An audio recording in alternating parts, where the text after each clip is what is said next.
15 বছর নাবালিকা অপহরণ ও ধর্ষণ কাণ্ডে 20 বছরের সাজা হলো রাজু দাস নামে 42 বছরের এক সন্তানের পিতাকে।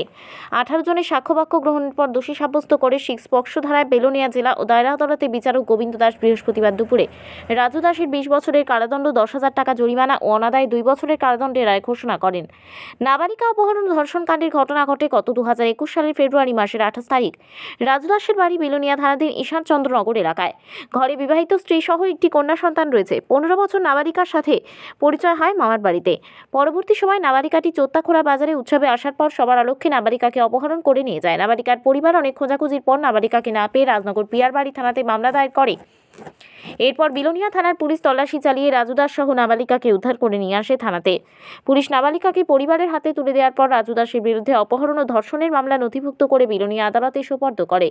দীর্ঘ 4 বছর পর নাবালিকা অপহরণ ও ধর্ষণ কাণ্ডের ঘটনার সাথে জড়িত অভিযুক্ত রাজু দাসের বিরুদ্ধে সাজা ঘোষণা করেন বিলোনিয়া আদালতের বিচারক। সরকারি পক্ষে মামলাটি পরিচালনা করেন স্পেশাল পিপি প্রভাত চন্দ্র দত্ত।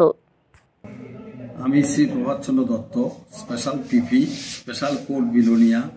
আজকে নাবালিকা অপহরণ ও ধর্ষণ কাণ্ডে রাজু দাস নামে এক ব্যক্তিকে আদালতের বিচারক শ্রী গোবিন্দ দাস 20 বছরের সশ্রম কারাদণ্ড দেয় এবং 10,000 টাকা জরিমানা করে অনাদায়ে 2 মাসের জেল।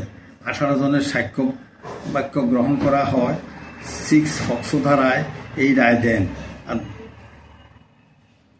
কবে হয়েছিল ঘটনাটা?